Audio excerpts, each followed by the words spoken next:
হাও মাও খাও, আইজানের গন্ধ পাও। এই আইজান, আইজান, কেমন আছো বলো তো? আমি লালটু ভূত এসে গেছি আইজান। তোমার নামে তো অনেক নালিশ শুনতে পেয়েছি আইজান। তুমি নাকি বাবা মার কথা শুনতে চাও না? তুমি নাকি পচা পচা কথা বলো আইজান।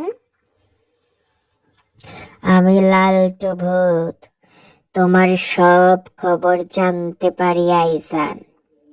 শেষবারের মতো বলছি, ভালো হয়ে যাও, ভালো বাবু হয়ে যাও, গুডু গুডু বাবু হয়ে যাও আইজান।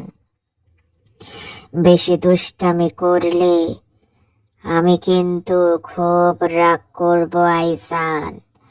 লালটু ভূত রাগ করলে কি করে জানো? উড়ে উড়ে তোমার বাড়িতে এসে তোমাকে ধরে নিয়ে যাবে।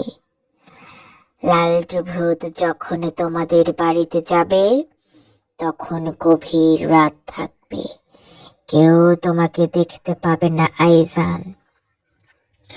তখন আমি তোমাকে ধরে নিয়ে আসবো। বুঝলে তো আইজান, আমার কত ক্ষমতা। আমাকে কেউ দেখতে পাবে না, কিন্তু তুমি আমাকে দেখতে পাবে। যারা দুষ্ট দুষ্ট বাবু শুধু তারা আমাকে দেখতে পায়। তাই তুমি যখন ঘুমিয়ে থাকবে গভীর রাতে, চারিদিকে যখন অন্ধকার থাকবে, তখন আমি যাব তোমার বাড়িতে, গিয়ে চুপ করে ধরে নিয়ে আসবো তোমাকে আইজান। সাবধান করছি বারবার, তুমি যদি বেশি বেশি খাও, বেশি বেশি ঘুমাও, তাহলে তুমি অনেক শক্তিবান হতে পারবে। তোমার মাথায় অনেক বুদ্ধি হবে। তখন আমি তোমার সাথে পারবো না, তখন তোমাকে আমি ছেড়ে দেব আইজান। তুমি কি চাও না আমি তোমাকে ছেড়ে দেই? তুমি কি চাও না বাবা মায়ের সঙ্গে সব সময় থাকতে? অবশ্যই চাও।